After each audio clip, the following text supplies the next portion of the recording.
According to the European Broadcasting Union's new guidelines on showing female athletes on the television, showing an athlete hugging a woman and an incidental brown is a mucho no-no thing on television.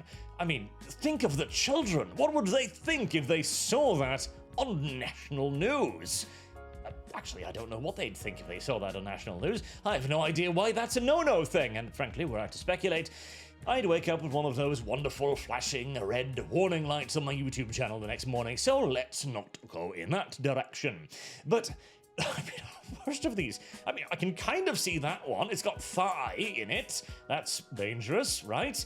If you're a practicing Islamist, that is. But this one, she's literally just getting ready to sprint, standing on the little kickoff block thingies, which I'm pretty sure the men use those too. Or is this only a problem when the women do it? Actually, don't answer that, I already know the answer. Or this one, they're just fucking sitting there. What's the problem with them just sitting there?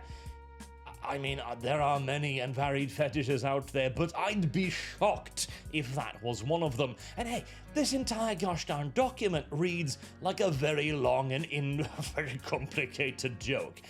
But the problem is that this isn't actually a joke.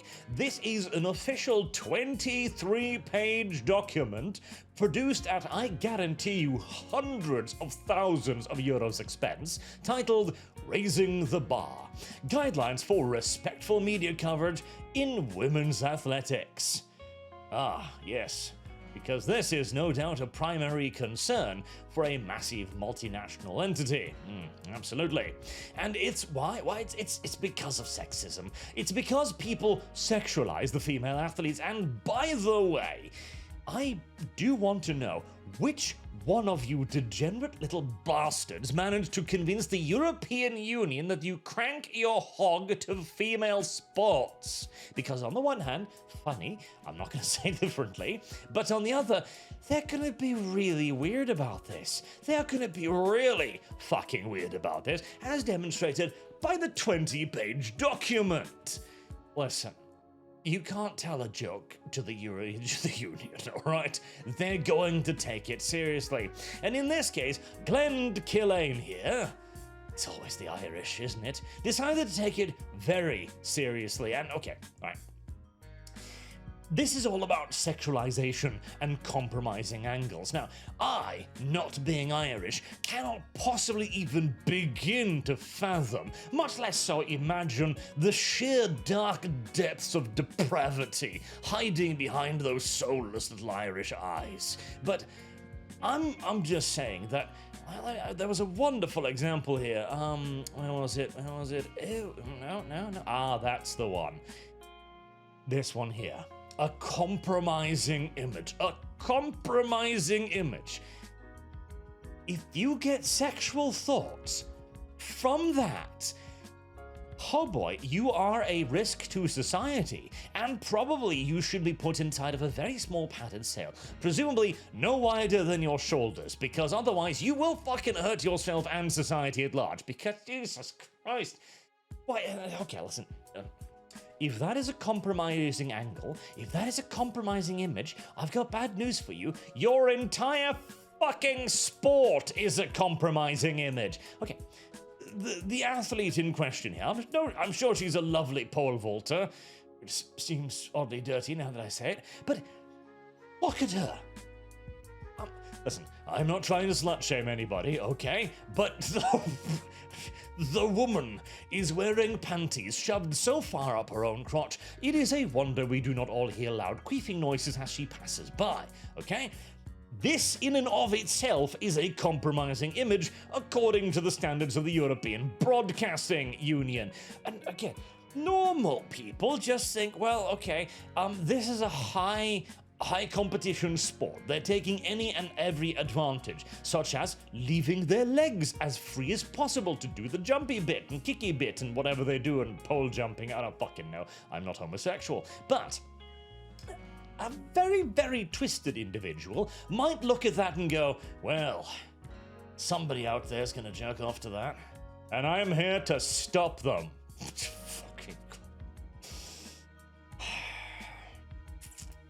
all right, the entire document is just more of this stuff. They've got little diagrams with all of the cameras outlined. And by the way, there's even a statement previously in this study explaining that women feel very unsafe around the cameras because they might catch a compromising image.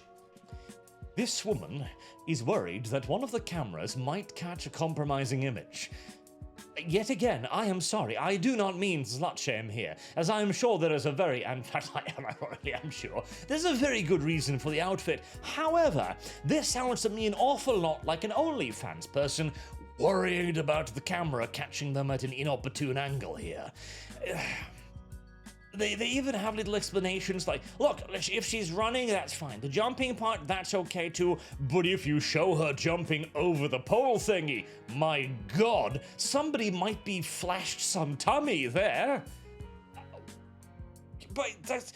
Listen, okay, I know nothing about pole vaulting, but the only parts of pole vaulting I would be interested in isn't the running, it is literally the jumping and the clearing of the bar. That's what's interesting, that's the point of your entire fucking sport. And removing that and just adding in more running and celebrating, I mean, except for this one shot, I'd have no idea what fucking happened in between, as we are cutting out this jumping, we're cutting out that jumping, and we're cutting out is that a landing? You know what, I kind of agree with that one, as that does indeed look like a solid OnlyFans angle right there, but most of these are just gosh darn idiotic. And the idea that this will somehow enhance the sport. Okay, listen. Allow me to be brutally honest with you for but one moment here, okay? Literally the only sport in which women have an advantage over men is like ultra endurance, long range running, swimming and stuff like that. It's the only sport. And we're talking like 12, 20, 30 hour cycling marathons, okay? It's the kind of stuff that literally not a person on Earth could conceivably watch from the beginning to the end, all right? Basically, the only reason why anybody actually watches your stuff, even when they do, is 1, they know somebody who's competing, 2, they like the pretty ladies running, I guess, and 3, no, there isn't actually a third reason. As it has been shown again and again, nobody gives a flying fuck about women's sport. In fact, there was a recent survey that showed, 95% of the sports coverage included in the studies focused on men's sports. Now, why would profit-oriented companies, without any outside governmental instructions or interference, decide to run 95% men's sports? One wonders. It is truly a difficult question to untangle, but mayhaps we can find some hints here. So, this is the Women's Professional Sports League, soccer, in the United Kingdom, football, where Arsenal is the top club. They had an average attendance of 28,000 viewers. That's actually pretty goddamn good, isn't it? That's almost 30,000 people coming to watch the games. That's amazing. And they even set a record. Record and attendance figure 47,367, the highest ever for a women's soccer league match. Ever. That's the highest they could have ever conceivably gone. Meanwhile, the male football team averages a full stadium. Literally, the capacity of their stadium is like 60,000 people, and they consistently have 60,000 people. Average. Regardless of the match, and this was a finale right here when they created their record. Literally, Emirates Stadium, which is what the Arsenal football team's home pitch thingy-bobbity is called, I'm pretty sure, is so full every time they literally can't fit everybody in. The stadium is literally too small for the demand created by the male football team, all right? And this goes across basically all of sports. Men's sports dominate. If you want to watch the absolute peak a sport has to offer, if you want to watch the absolute best performance in pole jumping, you're going to have to go watch male pole jumping. Or is it vaulting? I don't know now. You are not going to go watch the women's version of it, as they are significantly worse at it. Now, your appeal in appearance, too, is a thin appeal at best. Again, the only reason anybody watches female sports in general is, well, it's the only thing that's on the television.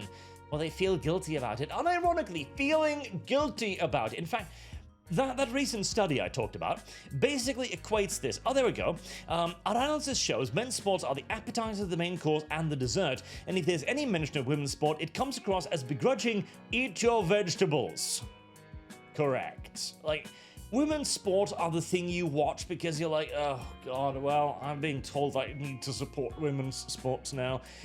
We even have regulations on this, saying that you've got to send a certain amount of women's sports. You've got to cover it. You just have to. It's about equality. I know nobody's gonna watch. I know nobody's interested, but you have to. We need to try and build the culture around this. We are going to have to claw and bite and scrape for every inch of it. But by God, every single arm of the media and government apparatus is dedicated to seeing it happen. And to do nonsense like this, I don't even care. I have yet to even consider trying to beat myself off to a fucking pole vault competition. It has literally genuinely never occurred to me in my entire life, no matter how compromising the angles may supposedly be. Also, again, I love this. Positive angle, close up on woman's face, woman running, but nothing on the actual jumpy bit. The fucking point of pole jumping. This is what happens when bureaucrats have too much goddamn free time. And unfortunately, we've already legislated and regulated just about every single solitary aspect of humanity's existence, to the point where we have finally arrived at women's sports. Oh well, on the bright side, this is one particular overregulated mess that I am not going to be concerned with at all. This is actually a part of idiotic bureaucratic nonsense that will never affect me in the slightest. Well, until they raise my taxes anyways to a heightened awareness of a women's sports month or something. But until then, I may remain happily oblivious and uninterested in this entire affair. And, God willing, so will you. And that is what I consider raising the bar. Until next time, I've been Arch. Thank you very much for watching, and I do hope to see you all again soon. Have a good day.